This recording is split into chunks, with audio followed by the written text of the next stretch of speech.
ओम नमो भगवते वासुदेवाय नमः। भगवत माध्यम छठा अध्याय शुरू। सप्ताह यज्ञ की विधि।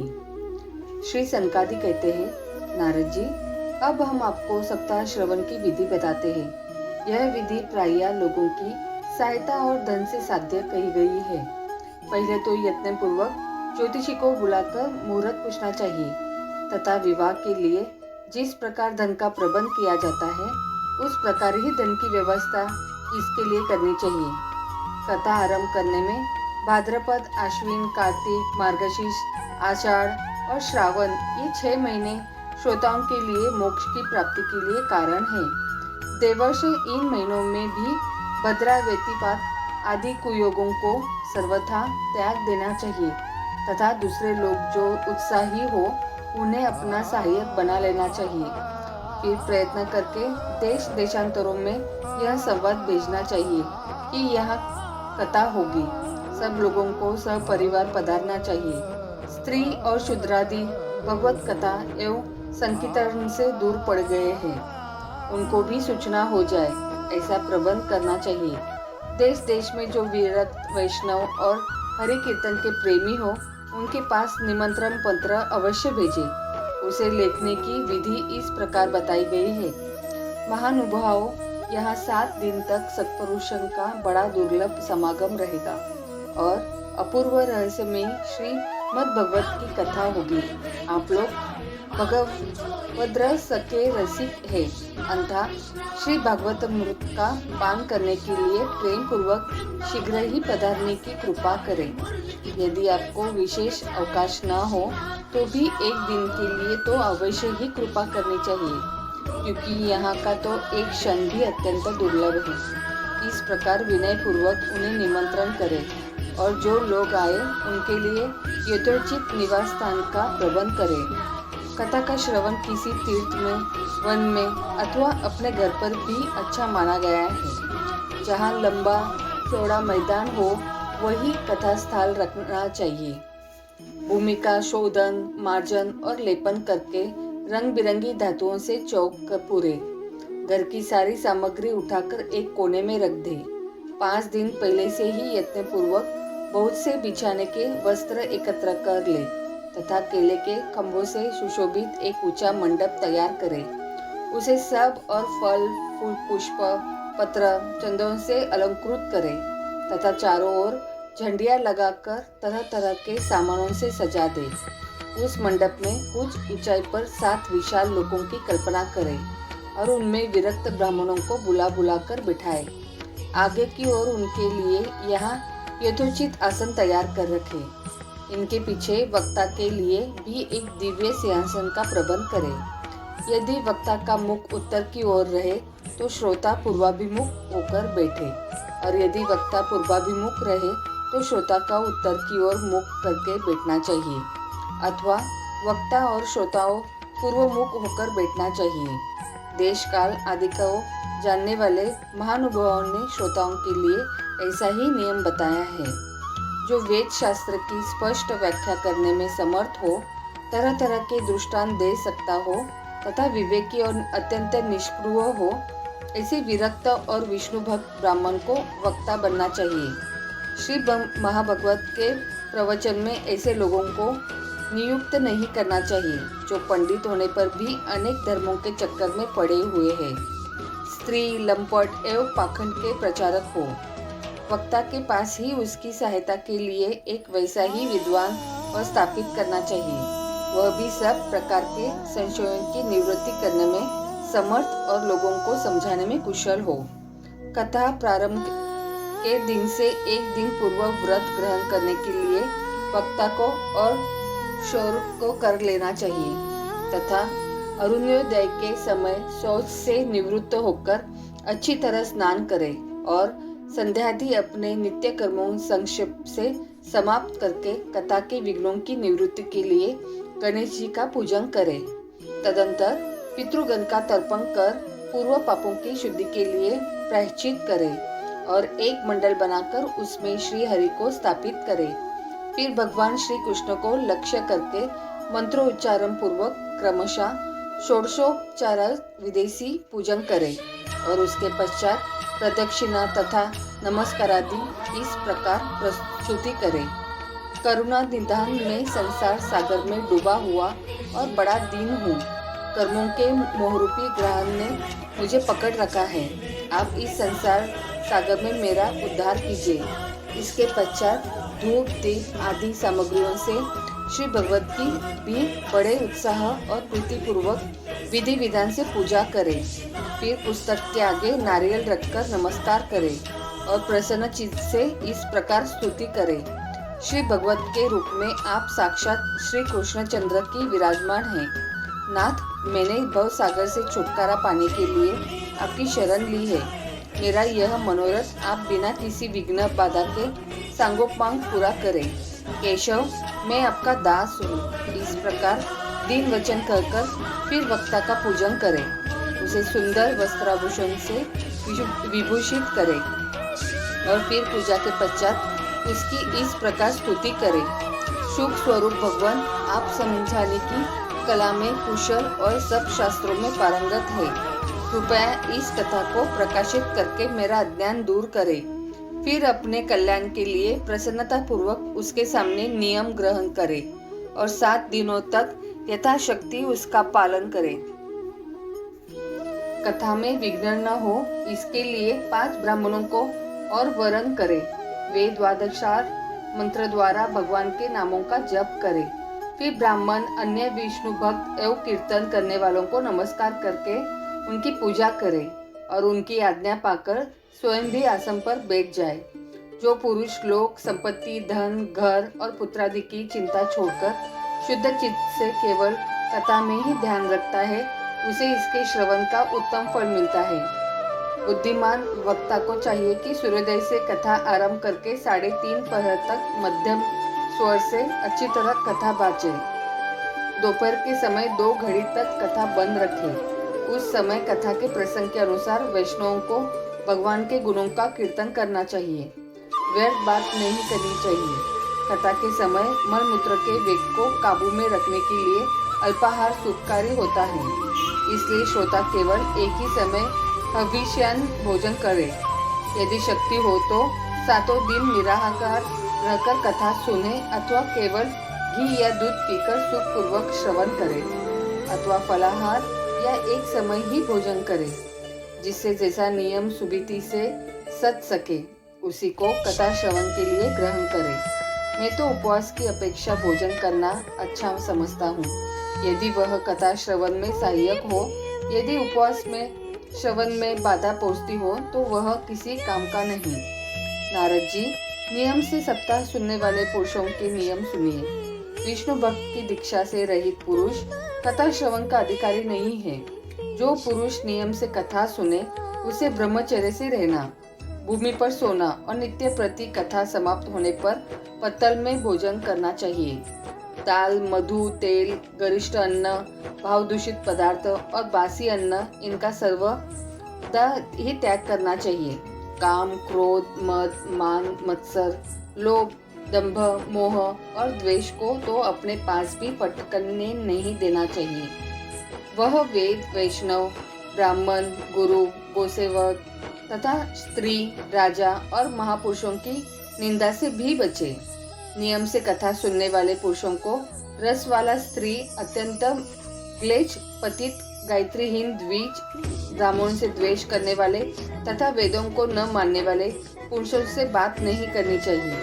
सर्वदा सत्य, शौच, दया, मौन, सरलता, विनय और उदारता का बर्ताव करना चाहिए। धनहीन, क्षय रोगी, किसी अन्य रोग से पीड़ित, भाग्यहीन, पापी, पुत्रहीन और मुमुक्ष भी यह कथा श्रवण करे। जिस स्त्री का रजो दर्शन रुक गया हो, जिसके एक ही संतान होकर रह गई हो, जो बांझ हो, जिसकी संतान होकर मर जाती हो अथवा जिसका गर्भ गिर जाता हो, यह यत्नपूर्वक इस कथा को सुने। ये सब यदि विधिवत कथा सुने तो इन्हें अक्षय फल की प्राप्ति हो सकती है। यह अत्यंत दिव्य कथा करोड़ों यज्ञों का फल देने वाली है। इस प्रकार इस व्रत की विधियों को पालन करके फिर उद्यापन करें। जिन्हें इसके विशेष फल की इच्छा हो वे जन्माष्टमी व्रत के समान ही इस कथा व्रत का उद्यापन करें। किंतु जो भगवान के अकिंचन भक्त है उनके लिए उद्यापन का कोई आग्रह नहीं है। वे श्रवण से ही पवित्र है, क्योंकि वे तो निष्काम भगवत है। इस प्रकार जब सप्ताह यज्ञ समाप्त हो जाए तब श्रोताओं को अत्यंत भक्तिपूर्वक पुस्तक और वक्ता की पूजा करनी चाहिए। फिर वक्ता श्रोताओं को प्रसाद, तुलसी और प्रसादी मालाएं दे तथा सब लोग मृदंग और झांझ की मनोहर ध्वनि सुंदर कीर्तन करे, जय जयकार, नमस्कार और शंख ध्वनि का घोष कराए तथा ब्राह्मण और याचकों को धन और अन्न दे। श्रोता विरक्त हो तो कर्म की शांति के लिए दूसरे दिन गीता का पाठ करे। गृहस्थ हो तो हवन करे। उस हवन में दशम स्कंदा का एक एक श्लोक पढ़कर विधि पूर्वक खीर, मधु, दूध, तिल और अनादि सामग्रियों से आहुति दे अथवा एकाग्र चित्त से गायत्री मंत्र द्वारा हवन करे, क्योंकि तत्वतः यह महापुराण गायत्री स्वरूप ही है। होम कराने की शक्ति न हो तो उसका फल प्राप्त करने के लिए ब्राह्मणों को हवन सामग्री दान करे तथा नाना प्रकार की त्रुटियों को दूर करने के लिए और विविध में फिर जो न्यूनाधिकता रह गई हो उसको दोषों की शांति के लिए विष्णु सहस्त्र नाम का पाठ करे। उससे सभी कर्म सफल हो जाते हैं, क्योंकि कोई भी कर्म इससे बढ़कर नहीं है। फिर 12 ब्राह्मणों को खीर और मधु आदि उत्तम उत्तम पदार्थ खिलाए तथा व्रत की पूर्ति के लिए गौ और सुवर्ण का दान करे। सामर्थ्य हो तो 3 तोले सोने का एक सिंहासन बनवाए, उस पर सुंदर अक्षरों में लिखी हुई श्री भगवत की पोथी रखकर उसकी आवाहन आदि विविध उपचारों से पूजा करे और फिर जितेंद्रिय आचार्यों को उसका वस्त्र, आभूषण एवं गंधादि से पूजन कर दक्षिणा के सहित समर्पण कर दे।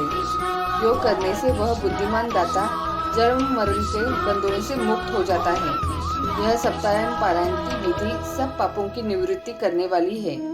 इसका इस प्रकार ठीक ठीक पालन करने से यह मंगलमय भागवत पुराण अभीष्ट फल प्रदान करता है तथा अर्थ, धर्म, काम और मोक्ष चारों की प्राप्ति का साधन हो जाता है। इसमें संदेह नहीं है। सनकादि कहते हैं, नारद जी, इस प्रकार तुम्हें यह सप्ताह श्रवण की विधि हमने पूरी सुना दी। अब और क्या सुनना चाहते हो? इस श्री भगवत से भोग और मोक्ष दोनों की हाथ लग जाते हैं। सूत जी कहते हैं, शौनक जी, यूं कहकर महामुनि सनकादि ने 1 सप्ताह तक विधि पूर्वक इस सर्व पापनाशिनी, परम पवित्र तथा भोग और मोक्ष प्रदान करने वाली भगवत कथा का प्रवचन किया। सब प्राणियों ने नियम पूर्वक इसे श्रवण किया। इसके पश्चात उन्होंने विधि पूर्वक भगवान पुरुषोत्तम की स्तुति की। कथा के अंत में ज्ञान, वैराग्य और भक्ति को बड़ी पुष्टि मिली और वे तीनों एकदम तरुण होकर सब जीवों का चित्त अपनी ओर आकर्षित करने लगे। अपना मनोरथ पूरा होने से नारद जी को भी बड़ी प्रसन्नता हुई। उनके सारे शरीर में रोमांच हो आया और वे परमानंद से पूर्ण हो गए। इस प्रकार कथा श्रवण कर भगवान के प्यारे नारद जी हाथ जोड़कर प्रेम गदगद वाणी से सनकादि से कहने लगे। नारद जी कहा, मैं धन्य हूँ, आप लोगों ने करुणा करके मुझे बड़ा ही अनुग्रहित किया है। आप मुझे सर्व पापहारी भगवान श्री हरि की प्राप्ति हो गई। तपोधनों में श्री भगवत श्रवण को ही सब धर्मों से श्रेष्ठ मानता हूँ, क्योंकि इसके श्रवण से वैकुंठ विहारी श्री कृष्ण की प्राप्ति होती है। सूत जी कहते हैं, शौनक जी, वैष्णव श्रेष्ठ नारद जी यो कह रही थी कि वहाँ घूमते फिरते योगेश्वर सुखदेव जी आ गए। कथा समाप्त होते ही वैश्य नंदन श्री सुखदेव जी वहाँ पधारे।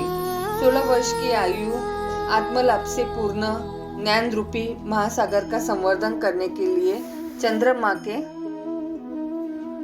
समान वे प्रेम से धीरे धीरे श्री भगवत का पाठ कर रहे थे।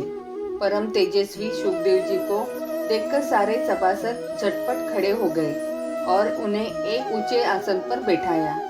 फिर देवर्षि नारद जी ने उनका प्रेम पूर्वक पूजन किया। उन्होंने सुख पूर्वक बैठकर कहा, आप लोग मेरी निर्मल वाणी सुनिए। श्री सुखदेव जी बोले, रसिक एवं बाहुक जन, यह श्री भगवत देवेंद्र कल्पवृक्ष का परिपक्व फल है। श्री सुखदेव सुख के मुख का संयोग होने से अमृत रस से परिपूर्ण है। यह रस ही रस है, इसमें न छिलका है न गुठली। यह इसी लोक में सुलभ है। जब तक शरीर में चेतना रहे तब तक आप लोग बार बार इसका पान करें। महामुनि व्यासदेव ने श्री भगवत महापुराण की रचना की है। इसमें निष्कपट निष्काम परधर्म का निरूपण है। इसमें शुद्धांतकरण सत्पुरुषों के जानने योग्य कल्याणकारी वास्तविक वस्तु का वर्णन है, जिसके तीनों तपों की शांति होती है। इसका आश्रय लेने पर दूसरे शास्त्र अथवा साधन की आवश्यकता नहीं रहती। जब कभी पुण्यात्मा पुरुष इसके श्रवण की इच्छा करते हैं, तभी ईश्वर अविलंब उनके हृदय में अवरुद्ध हो जाता है। यह भगवत पुराणों का तिलक और वैष्णव का धन है। इसमें परमहंसों के प्राय विशुद्ध ज्ञान का ही वर्णन किया गया है तथा ज्ञान, वैराग्य और भक्ति के सहित निवृत्त मार्ग को प्रकाशित किया गया है। जो पुरुष भक्ति पूर्वक इसके श्रवण पठन और मनन में तत्पर रहता है, वह मुक्त हो जाता है। यह रस स्वर्ग लोक, सत्यलोक, कैलाश और वैकुंठ में भी नहीं है। इसलिए भाग्यवान श्रोताओं, तुम इसका खूब पान करो, इसे कभी मत छोड़ो।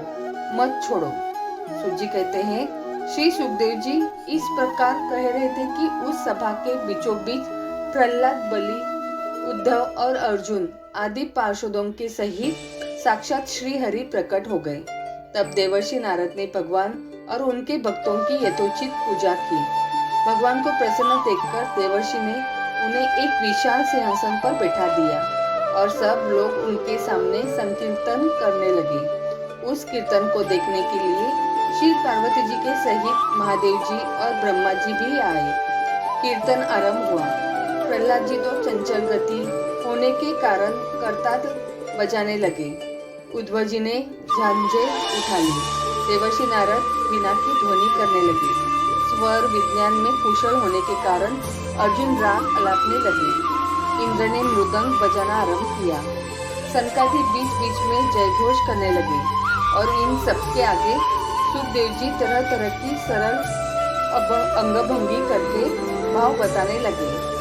इन सबके बीच में परम तेजस्वी भक्ति, ज्ञान और वैराग्य नटों के समान नाचने लगे। ऐसा अलौकिक कीर्तन देखकर भगवान प्रसन्न हो गए और इस प्रकार कहने लगे, मैं तुम्हारी इस कथा और कीर्तन से बहुत प्रसन्न हूँ। तुम्हारे भक्ति भाव ने इस समय मुझे अपने वश में कर लिया है। अंधा तुम लोग मुझसे वर मांगो। भावनाओं के ये वचन सुनकर सब लोग बड़े प्रसन्न हुए और प्रेमार्थ चित्त से भगवान से कहने लगे, भगवान, हमारी यह अभिलाषा है कि भविष्य में भी जहाँ कहीं सप्ताह कथा हो, वहाँ आप इन पार्षदों के सहित अवश्य पधारे। हमारा यह मनोरथ पूर्ण कर दीजिए। भगवान तथास्तु कहकर अंतर्ध्यान हो गए। इसके पश्चात नारद जी ने भगवान तथा उनके पार्षदों के चरणों को लक्ष्य करके प्रणाम किया और फिर सुखदेव जी आदि तपस्वियों को भी नमस्कार किया। कथामृत का पान करने से सब लोगों को बड़ा ही आनंद हुआ। उनका सारा मोह नष्ट हो गया। फिर वे सब लोग अपने अपने स्थानों को चले गए। उस समय सुखदेव जी ने भक्ति को उसके पुत्रों सहित अपने शास्त्र में स्थापित कर दिया। इससे भागवत का सेवन करने से श्री हरि वैष्णव के हृदय में आविराजते हैं। जो लोग दरिद्रता के दुख ज्वरी की ज्वाला से दुख हो रहे हैं, जिन्हें माया पिशाच ने रोन डाला है तथा जो संसार समुद्र में डूबे रहे हैं, उनका कल्याण करने के लिए श्री भगवत सिंहनाथ कर रहा है। शौनक जी ने पूछा, सुत जी, सुखदेव जी ने राजा परीक्षित को, गोकर्ण ने धुंधकारी को और सनकादि ने नारद जी को किस किस समय यह ग्रंथ सुनाया था? मेरा यह संशय दूर कीजिए। सुत जी ने कहा, भगवान श्री कृष्ण ने स्वधाम गमने बाद कलयुग के 30 वर्ष से कुछ अधिक बीत जाने पर भाद्रपद मास की शुक्ला नवमी को सुखदेव जी ने कथा आरंभ की थी। राजा परीक्षित के कथा सुनने के बाद कलयुग के 200 वर्ष बीत जाने पर आषाढ़ मास की शुक्ला नवमी को गोकुल जी ने यह कथा सुनाई थी। इसके पीछे कलयुग के 30 वर्ष और निकल जाने पर कार्तिक शुक्ला नवमी से सनकादि ने कथा आरंभ की थी।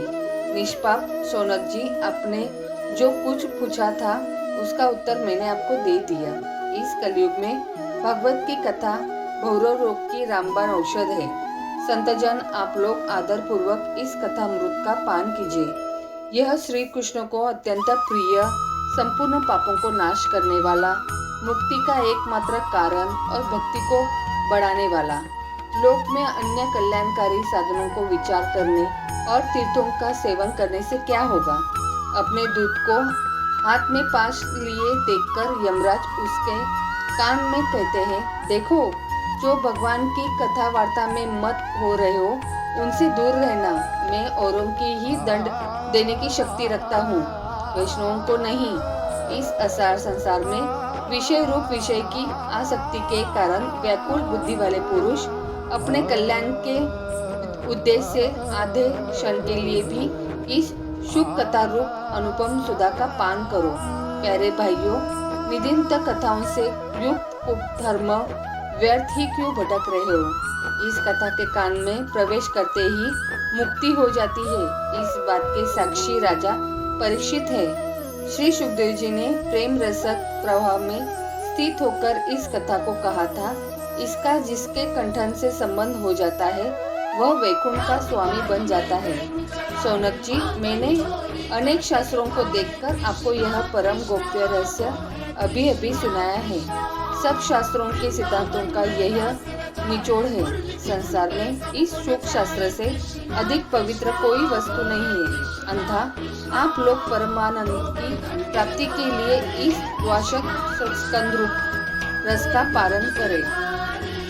जो पुरुष नियम पूर्वक इस कथा का भक्ति भाव से श्रवण करता है और जो शुद्धता का कारण भगवतों के सामने इसे सुनाता है, वे दोनों ही विधि का पूरा पालन करने के कारण इसका यथार्थ फल पाते हैं। उनके लिए त्रिलोक में कुछ भी असाध्य नहीं रह जाता।